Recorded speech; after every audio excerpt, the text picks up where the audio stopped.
എന്തായാലും ചോദ്യം വരാൻ ചാൻസ് ഉണ്ട്. നീതി ആയോഗ് എന്തായാലും പഠിച്ചിട്ട് പോയിക്കോ എന്തായാലും. ഹായ്, ഞാൻ അൻഫാസ് അഹമ്മദ്. എല്ലാവർക്കും പുതിയൊരു വീഡിയോയിലേക്ക് സ്വാഗതം. അപ്പൊ നമ്മുടെ VFA ചലഞ്ചിന്റെ അടുത്ത ദിവസത്തിലേക്ക് നമ്മൾ കിടക്കുകയാണ്. VFA ചലഞ്ചിന്റെ ഡേ 4ലേക്ക് കിടക്കുകയാണ്. ഇതിന് മുമ്പെടുത്ത ദിവസങ്ങളിൽ മുമ്പ് പറഞ്ഞ ടോപ്പിക്സ് നിങ്ങൾ പഠിച്ചെടുത്തിട്ടുണ്ടാവും എന്ന് വിശ്വസിക്കുന്നു. ഏറ്റവും പ്രധാനപ്പെട്ട VFAക്ക് ഏറ്റവും കൂടുതൽ വരാൻ ചാൻസ് ഉള്ള ടോപ്പിക്സ് ആണ് നമ്മൾ പറഞ്ഞു പോകുന്നത്.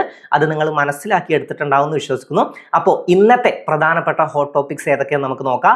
ആദ്യത്തെ ടോപ്പിക് ആയിട്ട് വരുന്നത് നീതി ആയോഗ്. ഒന്നാമത്തെ ടോപ്പിക് നീതി ആയോഗ്. എന്തായാലും ചോദ്യം വരാൻ ചാൻസ് ഉണ്ട്. നീതി ആയോഗ് എന്തായാലും പഠിച്ചിട്ട് പോയിക്കോ എന്തായാലും ഒരു ചോദ്യം വരാൻ ചാൻസ് ഉണ്ട്. ഞാൻ ചോദ്യങ്ങൾ പറയാം. ഒന്ന്, നീതി ആയോഗിന്റെ ഫുൾ ഫോം ചോദ്യം വരാൻ ചാൻസ് ഉണ്ട് കേട്ടോ. നീതി ആയോഗിന്റെ ഫുൾ ഫോം അറിയുന്നവർ കമന്റ് ചെയ്യുക. വൺ വേർഡ് ആയിട്ട് വരാൻ നല്ല ചാൻസ് ഉള്ള ഒരു സാധനമാണ് നീതി ആയോഗിന്റെ ഫുൾ ഫോം എന്താണെന്നുള്ളത്. പിന്നെ നീതി ആയോഗ് നിലവിൽ വന്നത് എന്ന്, അത് ചിലപ്പോൾ സ്റ്റേറ്റ്മെന്റ് ആയിട്ടാണ് കേട്ടോ കൊടുക്കുക. നീതി ആയോഗ് ചിലപ്പോൾ വർഷം മാറ്റി കൊടുക്കും. ഈ ദിവസമാണ് നിലവിൽ വന്നതെന്നൊക്കെ കൊടുത്തു കഴിഞ്ഞാൽ ശ്രദ്ധിക്കണം. അപ്പൊ നീതി ആയോഗ് നിലവിൽ വന്നത് എന്ന് ഓരോരുത്തരും അറിയുന്ന ഓരോ ആളുകളും കമന്റ് ചെയ്യുക. പിന്നെ പ്രധാനപ്പെട്ട വരാൻ ചാൻസ് ഉള്ള ഒരു ചോദ്യമാണ് നീതി ആയോഗിന്റെ ലക്ഷ്യങ്ങൾ. ഓക്കെ, എന്തായാലും അറിഞ്ഞു വെക്കണം. നീതി ആയോഗിന്റെ പ്രധാന ലക്ഷ്യങ്ങൾ അറിയുന്നവർ കമന്റ് ചെയ്യുക. ഏതൊക്കെയാണ് നീതി ആയോഗിന്റെ പ്രധാനപ്പെട്ട ലക്ഷ്യങ്ങൾ എല്ലാവരും കമന്റ് ചെയ്യുക. അറിയാത്തവരാണെങ്കിൽ ഇവിടെ നിന്ന് തന്നെ നോക്കി വായിച്ച് പഠിച്ചു പോവുക. അപ്പൊ ഒന്നാമത്തെ ടോപ്പിക് ആയിട്ട് വരുന്നത് നീതി ആയോഗാണ്.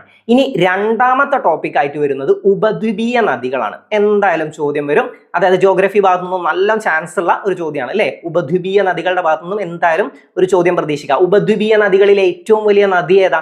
പഠിച്ചിട്ടുണ്ടാവും, പലരും പഠിച്ചെടുത്തിട്ടുണ്ടാവും. എന്നാൽ അറിയാത്ത ആളുകളാണെങ്കിൽ ഇവിടുന്ന് പഠിച്ചിട്ട് പോകണം. എന്തായാലും ഒരു വൺ വേർഡ് ആയിട്ട് ചാൻസ് ഉള്ളതാണ്. ഉപദ്വീപീയ നദികളിൽ ഏറ്റവും വലിയ നദി ഏത്?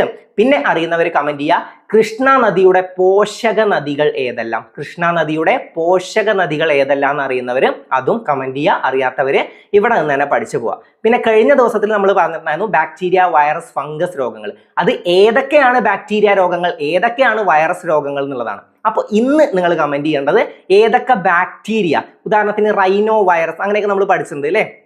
അപ്പോൾ ഏതൊക്കെ വൈറസുകളാണ് അല്ലെങ്കിൽ ഏതൊക്കെ ബാക്ടീരിയ, ഇപ്പോൾ ക്ഷയരോഗത്തിന് കാരണമായ ബാക്ടീരിയ ഏത്, അങ്ങനെ ഓരോന്നും ഏതൊക്കെ വൈറസ് ആണ്, ഏതാണ് രോഗം, ഏതൊക്കെ ബാക്ടീരിയ ആണ്, ഏതാണ് രോഗം. അപ്പൊ അറിയുന്നവർ പ്രധാനപ്പെട്ടതെല്ലാം കമന്റ് ചെയ്യുക. അപ്പൊ ഇന്നത്തെ 3 ടോപ്പിക്സ് ഇതാണ് കേട്ടോ. ഓക്കെ, ഒന്ന് നീതി ആയോഗ്, 2 ഉപദ്വീപീയ നദികൾ, പിന്നെ രോഗങ്ങൾ, അതായത് ഏതൊക്കെ ബാക്ടീരിയകളാണ് ഏതൊക്കെ വൈറസുകളാണെന്ന് അറിയുന്നവർ കമന്റ് ചെയ്യുക. എന്തായാലും ഒരു വൺ വേർഡ് ചോദ്യം വരാൻ ചാൻസ് ഉണ്ട്. ഓക്കെ, അപ്പൊ അറിയുന്നവർ തീർച്ചയായിട്ടും കമന്റ് ചെയ്യുക. അറിയാത്തവര് ഇവിടെ നിന്ന് തന്നെ വായിച്ച് പഠിച്ചു പോവുക.